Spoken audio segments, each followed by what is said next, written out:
kart racing spin-offs have died out over recent years, bar remasters and the thankfully immortal Mario Kart series. This is probably thanks to modern gaming mascots not exactly giving off the impression of being able to carry some goofy Mario Kart clone. I'm sure The Last of Us Kart would go down a storm, but I don't see Naughty Dog going back to their Crash Team Racing roots. I played a lot of Mario Kart growing up, Double Dash and Wii to be precise, and back then kart racing spin-offs were all the rage. Diddy Kong Racing was a thing, as was the aforementioned Crash Team Racing and its sequels. There were even Wacky Racers and Looney Tunes themed kart racers and various Sonic titles too. I even played that awful Crazy Frog Racer on the PS2.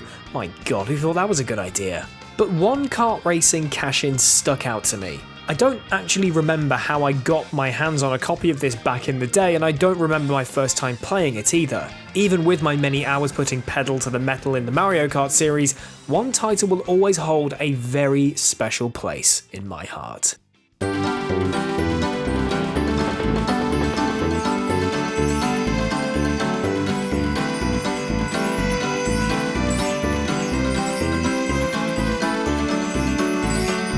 Walt Disney World Quest Magical Racing Tour, or WDWQMRT for short. A game that I'm surprised to hear a lot of people actually know. Released back in 2000, like I said, I'm not exactly sure how I first got my hands on this game. All I do know is I still have my original copy, plus a copy for the PlayStation 1 I picked up at a tiny retro gaming store when at university. Out of their minimal number of PS1 games, I mean like half a shelf's worth, I was really surprised to find this. These two versions plus a Dreamcast port are all identical. There was also a surprisingly competent version released for the Game Boy Color, including the vast majority of the features in the 3D version, but we're not going to talk about that one.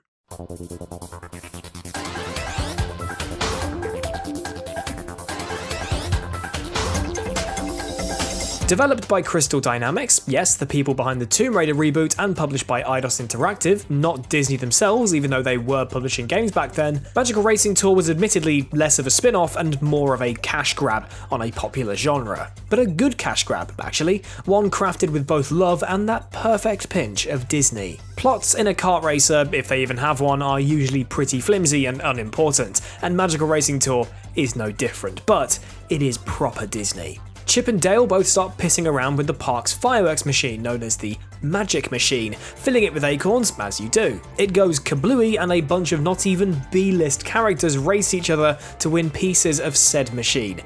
Yeah, Disney. This is all introduced in proper Mickey Mouse but without the mouse fashion, with the whole magic book and Jiminy Cricket narrating the whole thing. Once you're done with that, you get to pick your character. So, there's Chip and Dale and old Jiminy when you unlock him, but who can forget the likes of Jurassic Quack, pink character included for the girls, Team Disney Heavy Fortress Mouse 2, is that a bear or a dog? Crash Test Dipstick, the evil queen shagged a duck, a toaster shagged a duck, the evil queen banged a toaster, then shagged a duck. I always played as Chip though because he had a sweet hat.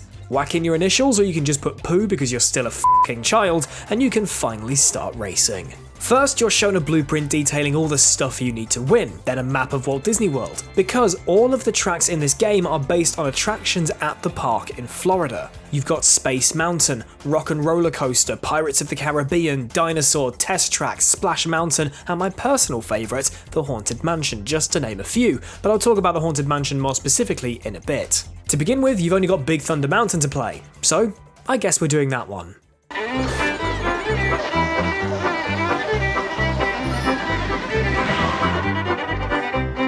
Mechanically, WDWQMRT plays pretty well, albeit with those janky turn-of-the-century controls. Want to drift around this corner? Press the correct button and you'll turn 90 degrees on the spot, you. You get your boost pads and item balloons as you'd expect, but also lots of shortcuts. Not only ones that just require you sneaking around a blind corner, but also those that require literally impossible knowledge to find. Again, that's Haunted Mansion territory, and I'll get to that. You can also drive through 3 blue rings and something will disappear to reveal a a secret passageway. It does sort of look as if Magical Racing Tour is too easy and gives you too many options to get ahead, and while that is true in some cases, at least it's not LEGO Racers and their teleport ahead item bullcrap. In fact, this game isn't actually very easy at all. With no difficulty settings whatsoever, the AI can actually be pretty brutal. Once you reach Dinosaur, one of the 2 tracks you unlock after beating the first track, Big Thunder Mountain, they really don't hold back. You're going to get your ass handed to you. Easy practice in the Old West, and now, well, good luck.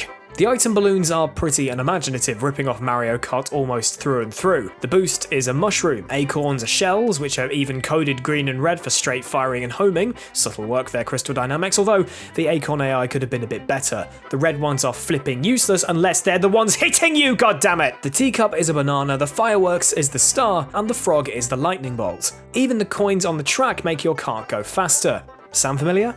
The only thing not completely ripped off from Mario Kart is the rocket, which still isn't wholly original in itself, but does all that really matter? It's a kart racing clone, you almost come to expect this. They're all rip-offs of Super Mario Kart in some way, shape or form. Those aforementioned acorns can smash you to pieces, and since you get next to naff all invincibility frames after being whacked, if someone fires off 3 in a row, you're moving down half the goddamn pack. It can be surprisingly tough until you learn all the shortcuts and secret passageways, which is tough because they can remain really hidden and out the way because these tracks are just gorgeous.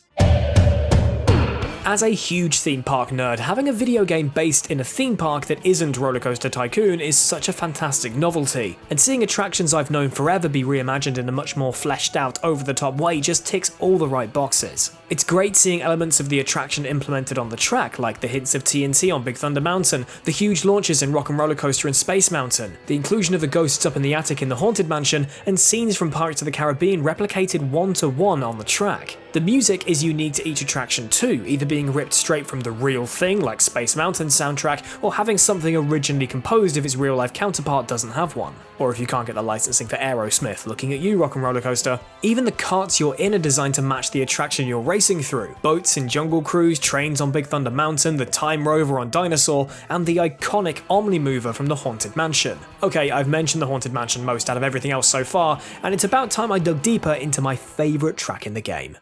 While the Tower of Terror doesn't have a track in this title, which is a shame, not really sure how they get elevators to work, but anyway, the Haunted Mansion takes the cake for this guy. It's the most diverse offering in the game and almost feels like the closest representation of the real thing. You begin outside, heading in past the stretching portrait room, up the stairs, past Madame Leota, through the ballroom, into the ghost-laden attic, through the graveyard featuring the barbershop busts, into the crypt past the spooky mirrors, and back to the start-finish line. All of this is complemented by the iconic grim grinning ghosts, vocals and all. While you're going through it far quicker than how you would at the park for real, it's still a pretty amazing experience. It's the track I always go back to.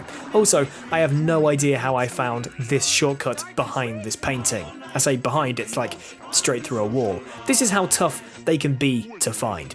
Anyway. Amidst your racing, you will also have to collect 30 coins on 3 very special tracks, those being Test Track at Epcot, the Studio Backlot, and Typhoon Lagoon, the water park. Nothing fancy here, just something to break up the racing. Once you've come first in every race, not exactly a super easy feat as mentioned before, you rebuild the magic machine and you get this really nice cutscene of fireworks around the castle and the frame rate crapping itself once all the character models come into shot. Lovely. We're back to the book, the credits roll, and you've actually not finished the game just yet. So, I've played every track, come first on everything, and oh, hang on, Splash Mountain is playable. What? I completed the game, why can't I play the bonus track? What are these flags and cups? Okay, 2 secs.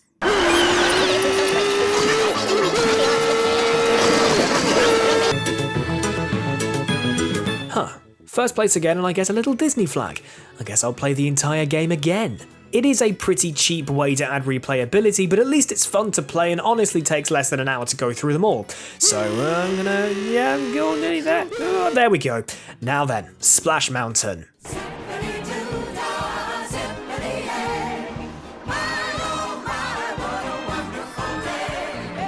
Ah, this is nice, isn't it? Well, you're still not done yet. Now you've got to go around each and every course once again, but instead of finishing first against other racers, you have to go around the track and find 8 cups. I hope you learned each and every shortcut on this game because you're going to have to check each and every one within a time limit to actually 100% this thing.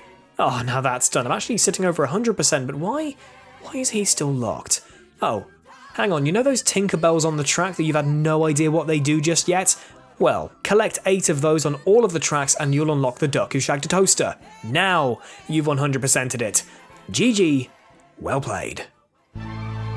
So the AI are tough at times, the game forces you to play it through a good 4 times before you can complete it, and the frame rate can't decide whether it's coming or going. But that's about it in terms of the negatives for this old Mario Kart ripoff. There's something to be said about video games that capitalise on an already established formula but actually take it seriously. There have been countless kart races that fall to the wayside simply because they didn't put in the time to make it a good game. Yes, you'll get your cash over the counter since you're a kart racer, but you won't have people over 20 years later coming back to it and making a video that isn't ripping it to shreds for them #views. Walt Disney World Quest Magical Racing Tour was a great time for me back then, and has genuinely been a great time for me now. I love the detail, love the setting, and most importantly, I love the racing. I mean, yeah, it's never going to be up there along with our favourite Italian Plumbers Grand Prix shenanigans, but it will always be up there on the podium raising a silver trophy.